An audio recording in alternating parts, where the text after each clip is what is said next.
మహిళా శిశు సంక్షేమ శాఖ మంత్రి సీతక్క బిగ్ టీవీతో ఉన్నారు. ఏడాది కాంగ్రెస్ పాలనపైన ఏం చెప్పదలుచుకున్నారు? అప్పు చేసి పప్పుకోడు, అప్పు చేసి చిప్పకూడు అని చెప్పి ప్రతిపక్షాలు విమర్శిస్తున్నాయి. ఏం చెప్తుంది సీతక్క? మేము అప్పు చేసిన ప్రతి రూపాయి కూడా ప్రజల కోసమే పెట్టినాము. అప్పు చేసిందంతా కూడా పాత అప్పులను కట్టడం కోసం, ఆ ఇంట్రెస్టులకు మళ్ళీ ఆ ఇంట్రెస్టులు పే చేయడం కోసమే ఖర్చు అయ్యేది. ఆ ప్రభుత్వం, గత ప్రభుత్వం చేసినటువంటి అప్పులో 7 లక్షల కోట్లకు వడ్డీలు కట్టడానికే అప్పులు చేయాల్సి వస్తుంది. వాళ్ళలాగా మేము ఎప్పుడు అట్టహాసాలకు ఆర్భాటాలకు పోలేదు. మేము ఇచ్చే స్కీమ్స్ అన్నీ కూడా పబ్లిక్ మీద స్పెండ్ చేస్తున్నాం. ఉచిత బస్సు కానీ, 500కే గ్యాస్ సిలిండర్ కానీ, 200 యూనిట్ల కరెంటు కానీ, 21,000 కోట్ల రైతు రుణమాఫీ కానీ, బోనస్ కానీ, ఇవన్నీ రైతులకు, ప్రజలకు, ఉద్యోగులకు, ఈ రాష్ట్ర ప్రజల కోసం ఖర్చు పెడుతున్నాం. కానీ ఏదో మరి చరిత్రలో మేము మిగిలాలని కట్టడాల మీదనో అంటే ఉపయోగం లేని వాటి మీద లక్షల కోట్లు పెట్టి పబ్లిక్కు మాత్రం ఇబ్బంది పెట్టే పరిస్థితి లేకుండా చేస్తుంది. ఇన్ని చేసినా కూడా కాంగ్రెస్ పార్టీ గ్రౌండ్ లెవెల్లో తగినంత ఫీడ్బ్యాక్ను పొందలేకపోతుంది. ఎక్కడ లోపం జరుగుతుందంటారు? లోకల్ బాడీ ఎలక్షన్స్ లేకపోవడం, లోకల్ ప్రజాప్రతినిధులు మాకు అంటే అందుబాటులో లేక కూడా కొద్దిగా ఇబ్బంది అవుతుంది. లోకల్గా ఎలక్షన్స్ జరిగి ఉంటే కొంత మనం ఇచ్చే ప్రతి స్కీమ్ను బాధ్యతగా గ్రామ పంచాయతీ లెవెల్ నుంచి జిల్లా స్థాయి వరకు ప్రచారం చేయడానికి కానీ, పబ్లిక్లోకి వెళ్ళడానికి కానీ అవకాశం ఉంది. ఇప్పుడు చూస్తే 1.5 ఇయర్గా ఎమ్మెల్యేస్, మంత్రులు, ఎంపీలు తప్ప వేరే వ్యవస్థ లేదు. దాంతో కూడా అనుకున్న స్థాయిలో పబ్లిక్లోకి ఇవన్నీ పోలేకపోతున్నాయి నా అబ్జర్వేషన్. అంటే చాలా పథకాలను ప్రవేశపెట్టడానికి కాంగ్రెస్ పార్టీ ప్రయత్నం చేస్తుంది. కులగణన కావచ్చు, బీసీ జనగణన కావచ్చు, ఇంకా రకరకాల ఇష్యూను ఏదో ఎస్సీ వర్గీకరణ సంబంధించి కావచ్చు. అయినా కూడా ప్రతి చోటు నుంచి ఏదో ఒక విమర్శ, అది కూడా కాంగ్రెస్ పార్టీ మీద రుద్దడం, కాంగ్రెస్ పార్టీ దానికి ఆన్సర్ చెప్పలేక సతమతమవడం. వాస్తవానికి 30 సంవత్సరాల తర్వాత ఎస్సీ వర్గీకరణ జరిగింది, 30 సంవత్సరాల ఉద్యమం తర్వాత. అయినా కూడా వాళ్ళ ఎజెండా, వేరే ఎజెండాలు ఉన్నాయి కాబట్టి వాళ్ళకు నచ్చుతలేదు. వర్గీకరణ అయింది, అయినా కూడా వాళ్ళు కావాలని, ఎందుకంటే వాళ్ళ పర్సనల్ ఎజెండాలు ఇంకా రాజకీయ ఎజెండాలు వేరే ఉన్నాయి వాళ్ళవి. అదేవిధంగా కులగణన 90 సంవత్సరాల తర్వాత చేయడం జరిగింది. అలా తప్పులు అంటారు, ఏ తప్పు మాత్రం బయట పెడతలేరు.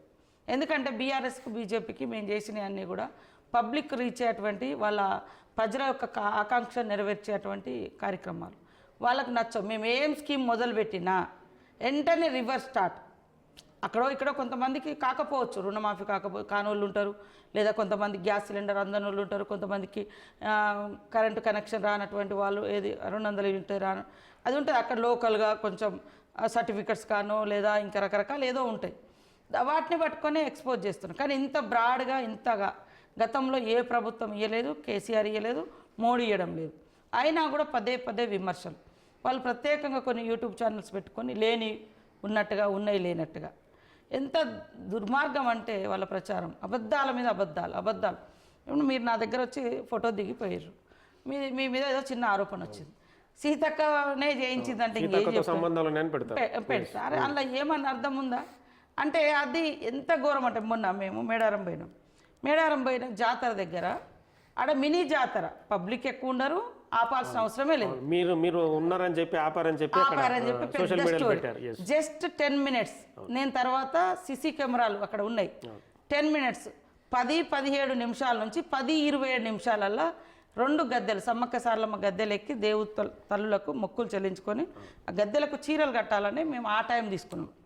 జస్ట్ అంతే. పోయినసారి కూడా నా తల్లిదండ్రులు వస్తే నేను మంత్రిగా ఉండి మా అమ్మ నాన్న జనంలో దర్శనం చేసుకొని వెళ్ళిపోయారు ముసలోళ్ళు, సింపుల్గా. మొన్న ఏంటంటే నేను సరే కొంచెం ఫ్లెక్సిబిలిటీ ఉంది, టైం ఉంది, ఆడ జనం లేరు. అప్పుడు బీఆర్ఎస్ ఛానల్ వాళ్ళు కొద్దిమందిని బెల్లం దొంగలని అంటారు, వాళ్ళు ఎవరో మరి ఆ లేడీస్ ఎవరో వాళ్ళు ఎవరో తీసుకొచ్చి 3 గంటలు ఆపిరు మీరు అని అనిపించి ఆ ఫోటో పెట్టారు. వాళ్ళే ఎక్కడ వీడియో తీస్తున్నా, నేను చూస్తూనే ఉన్నా, ఆయనను చూస్తూనే ఉన్నా, ఏం తీస్తున్నారని. 3 గంటలు అంటే డిఎస్పీ ఏంది 3 గంటలు లేదు, ఎందుకు ఆపిరు అని అంటే 3 గంటలు లేదు మేడం అని మొత్తం తీస్తే 10 నిమిషాలు. అంటే ఎట్లా అంటే మన మీద మనకే డౌట్ వచ్చేటట్టుగా, అంటే మేము వస్తున్నామని 3 గంటలకి ఇట్లా ఆపిరా ఏంది అనే డౌట్ వచ్చేటట్టుగా చేశారు. మొత్తం నేను తీస్తే 10 నిమిషాలు ఆపారు. అంటే ఇట్లాంటివన్నీ కూడా వాళ్ళు దాని మీద నమ్ముకొని చేస్తామని. మొన్న ఎవరో హుజూర్ నగర్లో మేము ఎప్పుడో జానారెడ్డి గారి ఎన్నికల కోసం పోయినప్పుడు అక్కడ ఒక పిల్లగాడు పరిచయం అయ్యాడు, ఫోటో దిగిండు, సీఎం రేవంత్ రెడ్డి గారికి బోకే ఇచ్చిండు. అవి పట్టుకొని వీళ్ళకి సన్నిహిత కొద్దిమన్నా సిగ్గు లజ్జ ఉండాలి కదా ఇట్లాంటి మాటలు అంటప్పుడు పెట్టేటప్పుడు. ఒక విషయాన్ని పదే పదే అబద్ధాలను చేస్తే జనం నిజం అనుకుంటారే కానీ నీకు నైతిక విలువ అనేది ఉండాలి కదా. నీకు పెట్టేటప్పుడు అనేటప్పుడు నైతిక విలువ అనేది ఒకటి ఉంటుంది. నేను ఇందాక ఇంటర్వ్యూలలో అనేక సార్లు చెప్తున్నా, మనం నిజంగా ఏంటిది అనేది కూడా మనల్ని మనం ఎనలైజ్ చేసుకోవాలి కదా. అట్లా మేము ఏ స్కీమ్ చేసినా, ఇవాళ రైతుల రుణమాఫీ 21,000 కోట్లు చేసినాం, ఇంకా కొన్ని ఉన్నాయి, దాంట్లో రకరకాలుగా ఉన్నాయి. ఒకటి 2 లక్షల పైన ఉన్న వాళ్ళది కాకపోవచ్చు, లేదా రేషన్ కార్డు అనేది ఒకటి సమస్య ఉండొచ్చు, లేదా 2014 నుంచి 18 వరకు రెన్యువల్ కాక గత ప్రభుత్వం చెల్లించకపోవడం మూలంగా కూడా చాలామంది ఆగిన వాళ్ళు ఉన్నారు. ఇంకా కొంతమంది జెన్యూన్గా ఉన్నాయి, అవి కూడా గవర్నమెంట్ ఎప్పుడైనా ఒకసారి మళ్ళీ రివ్యూ చేసుకోవాల్సినటువంటి అవసరం ఉంది. అదేవిధంగా ఎట్లా ఏది ఇచ్చినా బోనస్ ఇస్తే ఇవాళ రైతులు చరిత్రలో ఎంత అంటే అద్భుతంగా లాస్ట్ మనం పంటలు పండించినాం, అయినా కన్నీళ్ళు పెడుతున్నారు, ఆత్మహత్యలు చేసుకుని. ఓకే, రకరకాల కారణాలు ఉండొచ్చు, రకరకాలు ఉండొచ్చు. బోనస్ ఇస్తున్నాం, రైతులకు రుణమాఫీ చేసినాం, మళ్ళీ రైతు భరోసా ఇస్తున్నాం. ఇవన్నీ చేసినాక వర్షాలు కూడా మంచిగానే పడ్డాయి. అయినా కూడా కాంగ్రెస్ ఇట్లా చేసింది అట్లా చేసింది అనడం, కన్నీళ్ళు గారుతున్నారు. వాళ్ళకి ఏంటంటే పదవులు పోయినాయి అని అటువంటి అక్కస్తోటి ఏది పడితే అది స్ప్రెడ్ చేస్తున్నారు. సోషల్ మీడియా వార్లో కాంగ్రెస్ పార్టీ డౌన్ఫాల్లో ఉందనేది వాస్తవం. సో మీ ప్రభుత్వం కూడా సంవత్సరాలు పూర్తి చేసింది, రకరకాల పథకాలు ప్రజలకు అందించడానికి ప్రయత్నాలు చేస్తుంది. కానీ ఎందుకు మళ్ళీ అప్ తీసుకురావడానికి ప్రయత్నం చేయకపోవడానికి ఎక్కడ లోపం ఉంటుందండి? బీఆర్ఎస్ బీజేపీ వాళ్ళేమో వాగుడు బిజీలు ఉన్నారు, అదే బిజీ వాళ్ళది.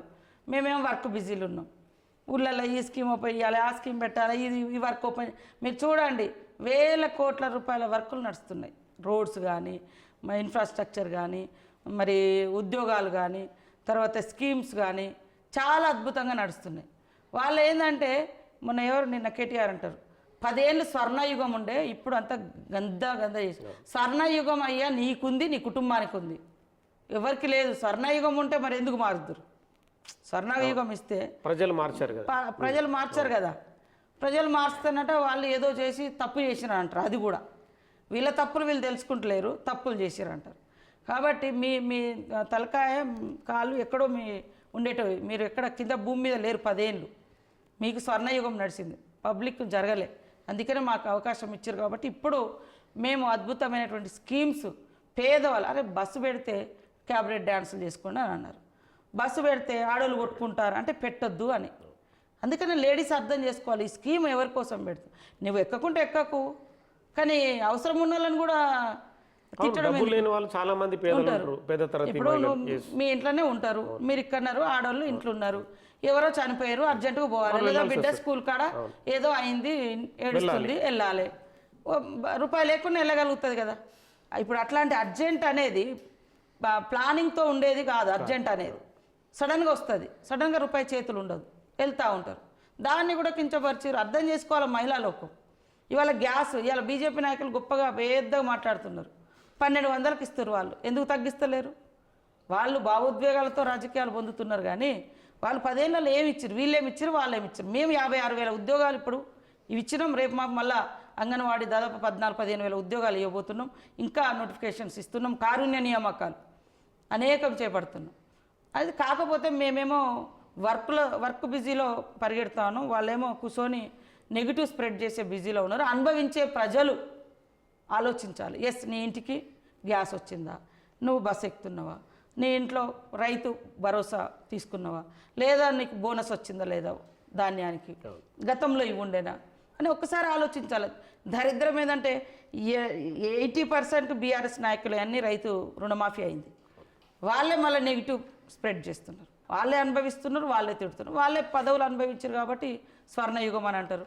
మహిళల కోసమని ఆమె మాట్లాడుతుంది. వాళ్ళు ఈ రాష్ట్రంలో మహిళలు అంటే ఒక కేసీఆర్ బిడ్డ అన్నట్టే చూపించారు, కేటీఆర్ చెల్లి అన్నట్టే చూపించారు. వాళ్ళు తప్ప ఇంకెవరు చేయొద్దు, చేస్తే మాలాగా మమ్మల్ని తిట్టినట్టుగా రకరకాలుగా సోషల్ మీడియాలో కించపరచడం, లేని అంటగట్టడం, ఇట్లాంటివి. అంటే మాలాంటి కింది వర్గాల బిడ్డలు ఎవరు ముందుకు రావద్దు, వస్తే వాళ్ళ బిడ్డలు, వాళ్ళ చెల్లెలు, వాళ్ళ అక్కలే రావాలి అనే దాంతో కూడా ప్రత్యేకంగా టార్గెట్ చేసి మమ్మల్ని రకరకాల హింస పెట్టారు, మానసికంగా కూడా. అందుకని మేము ఎంత స్ట్రాంగ్ అయినా అలాంటి అబద్ధాలకు ఒక్కొక్కసారి కన్నీళ్ళు కార్చుకోవాల్సినటువంటి పరిస్థితి. దాంతో నాశనం కాక తప్పదు వాళ్ళు. ఎందుకంటే తప్పు ఉంటే మేము బలవుతాం, తప్పు లేనప్పుడు అన్నోడు ప్రకృతి అనేది ఉంటుంది. ఏమో ఖచ్చితంగా శిక్షిస్తుంది అట్లాంటి వాళ్ళు. ఎస్ఎల్బీసీ టన్నెల్ వ్యవహారం ఇప్పుడు రాజకీయ రంగం పులుముకుంది. అసలు ఎస్ఎల్బీసీ టన్నెల్ కట్టొద్దని చెప్పి కేసీఆర్ ఆనాడే చెప్పిండని చెప్పి కేటీఆర్ అంటాడు. కానీ 2014 ముందు ఉద్యమ నేతగా నేను కుర్చేసుకొని నేనే కట్టిస్తాను అన్నాడు. అదే అసెంబ్లీలో ఎస్ఎల్బీసీ టన్నెల్ కడితే ఇది ఉపయోగం లేదన్నాడు. సో ఈ వైరుధ్యాన్ని మిమ్మల్ని ఎత్తిపొడుస్తున్నాడు కేటీఆర్. ఇక వాళ్ళకు ఒక మనస్సాక్షి లేదు, ఒక వాస్తవికత లేదు. అనేక ఆడపిల్లల్ని అంటే ఎవరి కోసం కన్నావు, ఎందుకోసం కన్నావు అన్నాడు. ఇవాళ ఆడలో ఇట్లా అట్లా చేస్తామని మాట్లాడదు, ఎవరు నమ్ముతాడు? ఇప్పుడు కరోనా గురించి నేనే అసెంబ్లీలో మాట్లాడితే కరోనా ఎక్కడిది, ఒక టాబ్లెట్ వేసుకుంటూ పోతుంది పారాసెటమాల్ అన్నాడు. మళ్ళీ ఒక రెండు రోజులలో కరోనా బాగుందని అదే సభలలో కాసేపు కాంగ్రెస్ కరోనా కంటే ప్రమాదకరమైన ఏం ప్రమాదకరం చేసినా నీకు తెలంగాణ కాంగ్రెస్ ప్రభుత్వం నిర్ణయంతో కదా వచ్చింది. ఉద్యమాలు చేసినా కూడా ఆ ఉద్యమాలను గౌరవించింది కాంగ్రెస్. ఉద్యమాలను కూడా అణచివేసినటువంటి చరిత్ర ఎన్నో రాజులకు రాజరికాలకు ఉంది, కానీ గౌరవించింది సోనియమ్మ. కానీ నీకు ఆ కృతజ్ఞత ఉందా? నువ్వు వచ్చి రాగానే ఎమ్మెల్సీలు అందరినీ గుంజుకున్నావు, ఎమ్మెల్యేలను గుంజుకున్నావు. మళ్ళీ ఇవాళ నీతి చర్యలు తీసుకోండి, నూతన తెలంగాణలో నూతన సాంప్రదాయాలకు తెరలేపుతా అని చెప్పి ఎదుటి పార్టీలు లేకుండా కథం చేయాలని కుట్రతోటి నువ్వు చేసి కేసులు పెట్టించి రానులను బ్లాక్మెయిల్ చేసి ఇలా మాట్లాడుతుంటే సమాజం కూడా అర్థం చేసుకోవాలి వీళ్ళు నూతన తెలంగాణలో ఎలాంటి సాంప్రదాయాలు ముందుకు తీసుకొచ్చారని. కాబట్టి ఎస్ఎల్బీసీలో ఆయన ఇచ్చిన కంపెనీ ఇప్పుడు తవ్వేది కూడా వాళ్ళ హయాంలో ఇచ్చిన టెండర్లే అవి. వాళ్ళే వద్దన్నారు, వాళ్ళే కావాలన్నారు. ఆయన కేసీఆర్కి ఒక్క దగ్గర మనసు లేదు. కాసేపు ఇది బెస్ట్ అంటారు, కాసేపు అది అంటారు, కాసేపు మోడీ ప్యార్ చాయి అంటారు, కాసేపు భూతం అంటారు. కాంగ్రెస్ కాసేపు మంచిది అంటాడు, కాంగ్రెస్ ఇట్లా అంటాడు. ఓకే, ఆ మౌలిక మార్పుకు మధ్యలో కొంత గ్యాప్ అని ఉండాలి, కొన్ని సంవత్సరాలు, కొన్ని నెలలో, లేదా కొన్ని ఇన్సిడెంట్స్. అరే పలానప్పుడు బాగా చేసాం కాబట్టి ఇది బాగుందని అన్నా, ఇవన్నీ ఇప్పుడు నీకు చరిత్ర గిట్లుంది కాబట్టి ఇట్లా అంటున్నా, అదేముండదు. తిట్టుకుండవు, వాళ్ళకి ఎఫెక్ట్ ఏదవుతుంది అనుకున్నప్పుడు తిడుతూనే ఉంటారు ఇక అంతే. ఇప్పుడైతే వాళ్ళు తిట్టుడు పని పెట్టుకున్నారు సీఎం గారిని. అరే నాతో ఉండే పిల్లలు రోజు ఉంటారు, ఒక్కొక్కసారి పేరు మర్చిపోతారు. అదే అన్న పెద్ద లోపమా? మొన్న ఒక దగ్గర మా జిల్లా అధ్యక్షుడు అంటే మా పార్టీ, నేను రోజు కలుస్తా వాళ్ళ ఇంటికి పోతే తింటా ఉంటాను, కానీ ఆ స్టేజ్ మీద ఆయన పేరు గుర్తుకు రాలేదు, గుర్తుకు రాదు. మళ్ళీ అడిగే ఏం పేరు ఉండే కదా అంటే ఘోరం అది ఒక్కొక్కసారి అట్లా పోతుంటారు, మరపు వస్తుంటుంది. అరే ఈయన పేరే గుర్తులంటే ఈయన ఎవరికి తెలియదు. అరే తెలియకుండానే ముఖ్యమంత్రి అయినా తెలియదు కావచ్చు, ఒకవేళ ఒకరికిద్దరికి. అందరికీ నేను తెలవాలని ఏమన్నా, నువ్వు తెలిసే అన్నదా? నువ్వంటే రోజు టీవీలలో సినిమాలలో షికార్లలో కనపడతారు కాబట్టి మిమ్మల్ని సినిమాలు గుర్తుపెట్టుకుంటారు, షికారులు గుర్తుపెట్టుకుంటారు. మరి సీఎం గారు రోజు రైతులతోటి, ప్రజలతోటి, పబ్లిక్ తోటి ఉంటున్నారు. అంటే ఎంత ఘోరంగా అంటే ప్రతిదీ కూడా ట్రోల్ చేయడం. అట్లా మొన్న మా మీనాక్షి గారు జై జగత్ అనేది గాంధీ సిద్ధాంతము, వినోబా భావే గారి సిద్ధాంతం. వాళ్ళు ఒక ఆశ్రమంలో వాళ్ళందరికీ ట్రైనింగ్ ఇస్తుంటారు. అది బెల్లయ్య నాయక్ కూడా అక్కడ పోయిండు, మీనాక్షి గారితో కూడా నడిచిండు ఆయన. ఆమె జై జగత్ అంటే వీళ్ళు జగన్ అన్నదని. ఎంత దరిద్రం అంటే జగన్ కాదు, జగత్. అది జగత్. వీళ్ళకి తెలియదు ఆ నాలెడ్జి, వీడికి తెలియకుండా ఈ బీఆర్ఎస్ఓనికి వాడు వీళ్ళు జగన్ అన్నారని.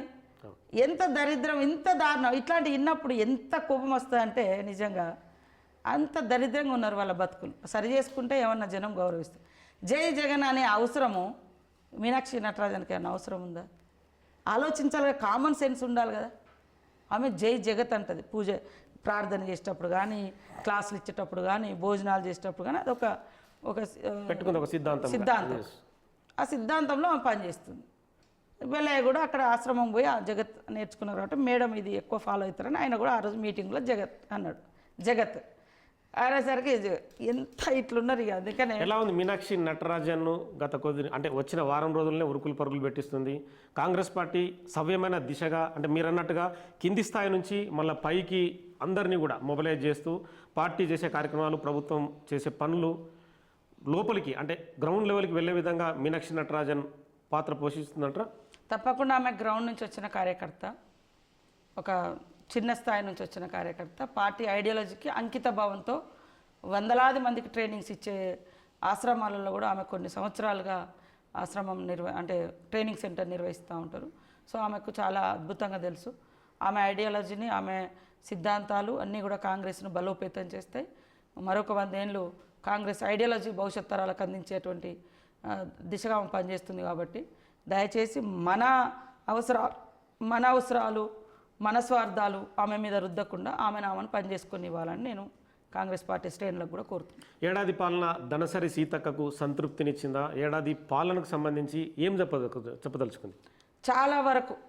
చాలా వరకు సంతృప్తికరంగా ఇచ్చిన హామీలన్నీ నెరవేర్చుకుంటూ వస్తున్నాం. కొంత ఆర్థిక ఇబ్బందులు ఉండడం మూలంగా ఒకటి రెండు ఇంకా మనం స్కీమ్స్ అమల్లో కాలే.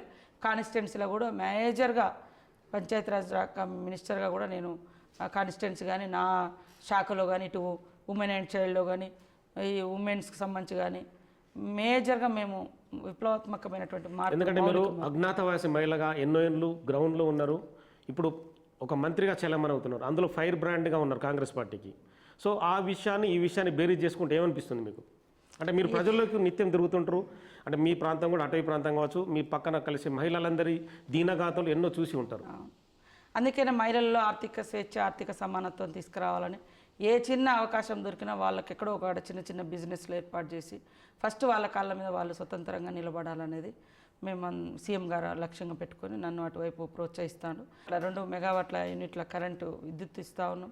అదేవిధంగా మహిళా భవనాలు ఇచ్చినాం, ఇందిరా మహిళా శక్తి క్యాంటీన్లు ఇచ్చినాం, తర్వాత ఇప్పుడు బస్సులు ఇస్తూ ఉన్నాం, ఫ్రీగా పెట్రోల్ బంకులు ఇస్తూ ఉన్నాం. ఇవన్నీ కూడా వాళ్ళను ఆర్థికంగా బలోపేతం చేయాలి అనేటువంటి లక్ష్యంతో పనిచేస్తూ ఉన్నాం. ఖచ్చితంగా ఈ రంగంలో నాకు కొంత మేజర్గా తృప్తినిచ్చేటువంటి అంశం. చాలా వరకు అనుకున్న పనులను కూడా చేస్తాం. ప్రస్తుత ప్రభుత్వంలో మీకేమైనా లోపాలు కనిపించాయా మీ వ్యక్తిగతంగా? మీరు అన్నట్టుగా అదే సోషల్ మీడియాలో ఏమో కొద్దిగా చేసిన పనులు కిందకి పోవట్లేదు. నాకు అనిపించింది కింద గ్రౌండ్ లెవెల్లో కూడా వర్కర్స్ కార్యకర్తలు కానీ కార్యకర్తల బదులు సర్పంచ్ ఎలక్షన్స్ జరిగితే చాలా వరకు ఆ గ్రామ సభలలో అక్కడ ఇక్కడ పెట్టడానికి అవకాశం ఉంటుంది. గ్రామ సభలు అనేది లేకపోవడంతో పబ్లిక్ అందరూ పార్టిసిపేట్ అవుతలేరు. సో నాకైతే ఫస్ట్ ప్రయారిటీ గ్రామ సర్పంచ్ ఎన్నికలు చేసుకోవడం మూలంగా చాలా వరకు క్షేత్రస్థాయి నుంచి స్టేట్ వరకు కూడా కమ్యూనికేషన్ అనేది ఒక పరిపాలనా పద్ధతిలో నడుస్తుంది. ఎమ్మెల్సీ ఎలక్షన్లు ఎట్లా చూస్తుంది కాంగ్రెస్ పార్టీ? ఇప్పుడు రిజల్ట్స్ కూడా కొంత బ్యాక్ స్టెప్ వేసినట్టుంది. వాస్తవానికి మనం ఉపాధ్యాయులలో పార్టిసిపేట్ చేయలేదు. ఉపాధ్యాయుల ఎన్నికలలో గ్రాడ్యుయేట్స్ కూడా కొంత ఎఫర్ట్స్ పెట్టినాం. అది కూడా 2-3 రోజుల ముందు పెట్టడం జరిగేది. ముందు నుంచి నిలబడదామా వద్దా ఎందుకు అన్నట్టుగా ఉండే. సరే లాస్ట్ టైంలో ఒక అభ్యర్థి నరేందర్ రెడ్డి గారు ముందుకు రావడంతో వారి కోసం పనిచేయడం జరిగింది. యువత కూడా ఆలోచించుకోవాలి. ఏ ప్రభుత్వంలో ఇటు బీజేపీ గవర్నమెంట్ సంవత్సరానికి 2 కోట్లు అన్నారు, 200 ఉద్యోగాలు కూడా రాలే. సంవత్సరంలోపు 56,000 ఉద్యోగాలు ఇచ్చినాం. అదేవిధంగా అనేక యంగ్ స్కిల్ ఇండియా అని తర్వాత ఎంఎస్ఎంఈలని ఎక్కడికక్కడ ఉద్యోగ ఉపాధి అవకాశాలు కల్పిస్తాం. కాకపోతే ఏంటంటే చాలా వరకు భావోద్వేగాలకు ప్రాధాన్యత ఇచ్చే పరిస్థితి ఎడ్యుకేటెడ్ పీపుల్లో ఉన్నది. ఉపాధ్యాయులు కానీ లేకుంటే యువత కానీ అది ఎప్పుడు తాత్కాలికమే భావోద్వేగం అనేది. కానీ పర్మనెంట్ ఏది పనికి వస్తుంది అనేది ఆలోచించాలి. డెవలప్మెంట్ ఏది, ఇచ్చిన హామీలు అమలు చేస్తున్నది ఎవరు? భావోద్వేగం అనేది మనకు జీవితాంతం ఉండదు, ఎంబడి తాత్కాలికం. భావోద్వేగాల చుట్టూ రాజకీయాలు తిప్పడం కూడా అది కరెక్ట్ కాదు. కాంగ్రెస్ పార్టీ ఆల్వేస్ మేము అడాప్ట్ చేసుకున్నది సంక్షేమాన్ని, వెల్ఫేర్ను. కాబట్టి ఆనాటి నుంచి నెహ్రూ గారి కాలం నుంచి నేటి వరకు ఎప్పుడైనా కూడా పబ్లిక్ సంక్షేమమే మా ప్రధాన లక్ష్యంగా పెట్టుకొని పనిచేస్తాం. రిజల్టులు రకరకాలుగా వచ్చి ఉండొచ్చు, పోవచ్చు, కానీ పబ్లిక్ కూడా అర్థం చేసుకోవాలి ఎవరు కమిటెడ్గా పనిచేస్తున్నారు, ఎవరు భావోద్వేగాలతో ఓట్లు సంపాదించుకుంటున్నారు అనేది. రేవంత్ సర్కార్ కావచ్చు, మీ సర్కార్ కావచ్చు, సీతక్క అంటే ఇంకా ముందుకెళ్ళడానికి ఒక 2-3 సలహాలు ఏమిస్తుంది? మనం చేసే ప్రతి ప్రోగ్రాం కింది వరకు వెళ్తుందా లేదా అనేది మనం ఒకసారి చెక్ చేసుకోవాల్సిన అవసరం ఉంటుంది. తర్వాత ఎక్కువ ఎమ్మెల్యేస్ కానీ మినిస్టర్స్ కానీ పబ్లిక్ కార్యక్రమాలు అంటే వాళ్ళతో కలిసి ఉండిపోయేటువంటి ప్రోగ్రామ్స్ కూడా ఎక్కువ చేసుకోవాలి. పరిపాలనను కూడా గ్రౌండ్లో అధికారులు కూడా యాక్టివ్గా పనిచేసేటట్టుగా. అధికారులు మొన్న కూడా సీఎం గారు ఒక మాట అన్నారు, కొంతమంది, అందరు కాదు, కొంతమంది అద్భుతంగా చేస్తున్నారు, కొంతమంది చీరలకే పరిమితమైన. ఇది కూడా కింద నుంచి చాలామంది ఈ అధికారి పని చేయట్లే, ఆ అధికారి పని చేయట్లే అంటున్నారు. అలాంటి వాళ్ళ మీద ఖచ్చితంగా చర్యలు తీసుకుంటే బాగుంటుంది. ఎందుకంటే జీతాలు తీసుకుంటున్నాం, డ్యూటీలు ఉన్నాం, ప్రజలకు సేవ చేయాలి కాబట్టి ఖచ్చితంగా న్యాయంగా తిరగాలి. అలాంటి వాళ్ళు కింద క్షేత్రస్థాయి నుంచి పై స్థాయి వరకు గవర్నమెంట్ అధికారులందరూ కూడా యాక్టివ్గా పనిచేయడం, ఎమ్మెల్యేలు, ఎంపీలు, మంత్రులు కూడా యాక్టివ్గా ఉంటే చాలా బాగుంటుందండి నా ఆలోచన. ఓకే, థ్యాంక్ యూ సీతక్క గారు. సో మొత్తానికైతే ప్రజాపాలన ప్రభుత్వం ఇంకా సమర్థవంతంగా పనిచేయడం కోసం గ్రౌండ్ లెవెల్ నుంచి కూడా పార్టీ కావచ్చు, ప్రభుత్వం కావచ్చు పై స్థాయి వరకు తీసుకెళ్ళాలి. అన్ని రకాలుగా ప్రభుత్వం ముందుకు తీసుకెళ్ళడానికి కాంగ్రెస్ పార్టీ కూడా ప్రయత్నం చేయాలని చెప్పి సీతక్క చెప్తున్నారు. నెక్స్ట్ లెవెల్లో ఖచ్చితంగా ఏవైతే తాము అనుకున్న లక్ష్యాలను కూడా సాధిస్తామని చెప్తున్న పరిస్థితి.